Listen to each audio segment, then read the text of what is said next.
ज्या बापाने खाकी वर्दी घालून आयुष्यभर कायद्याचं रक्षण केलं, त्याच बापाचा त्याच खाकी वर्दीत असलेल्या पोटच्या लेकीनं निर्गुण खून केला. आणि कारण काय? तर फक्त प्रेम. नमस्कार, मी आज जी सत्य घटना तुम्हाला सांगणार आहे ती ऐकून चंद्रपूर जिल्हाच नाही तर संपूर्ण महाराष्ट्र हादरला आहे. ही गोष्ट आहे एका पोलीस कर्मचाऱ्याची, ज्याचा मृत्यू 3 वर्ष एक गूढ बनून राहिला होता. पण जेव्हा सत्य बाहेर आलं तेव्हा पोलिसांच्याही पायाखालची जमीन सरक. मृत पोलीस कर्मचाऱ्याचं नाव होतं जयंत बाल्लावार. कुटुंबवत्सल माणूस. त्यांची मुलगी आर्या बाल्लावार, ती सुद्धा पोलीस दलातच कार्यरत. सगळं काही ठीक सुरू होतं, पण आर्याच्या मनात प्रेमाची आंधळी आग पेटली होती. तिचं आशिष शेडमाके नावाच्या मुलावर जीवापाड प्रेम होतं, पण वडील जयंत यांचा या नात्याला कडाडून विरोध होता. आणि इथंच जन्म झाला एका अंगावर काटा आणणाऱ्या कटाचा. एका लेकीने आपल्या बापालाच रस्त्यातून हटवण्याचा प्लॅन आखला. तिने आपल्या मावस भावाकडून केवळ 5,000 रुपये मध्ये विष विकत घेतलं आणि एक दिवस अगदी शांतपणे वडिलांना मिल्कशेक मध्ये ते विष मिसळून दिलं. विचार करा, तो बाप आपल्या लेकरावर अफाट विश्वास ठेवून ते पेय पितो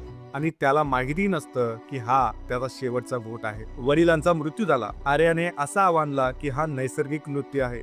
3 वर्ष हे पाप काळोखातच राहील. वडिलांच्या मृत्यूनंतर आर्याने प्रियकर आशिषशी लग्न केलं. तिला वाटलं आता सगळं संपलं, ती जिंकली. पण नियतीचा खेळ वेगळाच होता. लग्नानंतर त्यांचं आयुष्य नरक बनलं. भांडणं, संशय, बेरोजगारी आणि आशिषची पोलीस ट्रेनिंग मधून हकालपट्टी. वाद इतके वाढले की अखेर संतापाच्या भरात आशिषनेच पोलिसांकडे जाऊन सगळं गुपित फोडलं. ज्या व्यक्तीसाठी बापाचा बळी दिला त्याच व्यक्तीनं तिचं आयुष्य उद्ध्वस्त केलं. रामनगर पोलिसांनी त्वरित कारवाई करत आर्या, तिचा पती आशिष आणि विष पुरवणारा मावस भाऊ या सर्वांना अटक केली आहे. कायद्याचे रक्षण करणाऱ्या हातांनीच कायद्याचा गळा घोटला होता. मित्रांनो, ही फक्त गुन्ह्याची बातमी नाही, ही कहाणी आहे एका बापाच्या तुटलेल्या विश्वासात. आणि जाता जाता एकच विचार मांडतो, प्रेम जर तुमचा विवेक हरवत असेल तर ते प्रेम नसून विनाशाची सुरुवात आहे. मित्रांनो, तुम्हाला काय वाटतं? प्रेमाच्या नशेत स्वतःच्या रक्ताचा बळी देणं कितपत योग्य आहे? कमेंट्स मध्ये नक्की सांगा. अशाच थरारक आणि सत्य घटनांसाठी या व्हिडिओला लाईक करा आणि मला फॉलो करायला विसरू नका. धन्यवाद.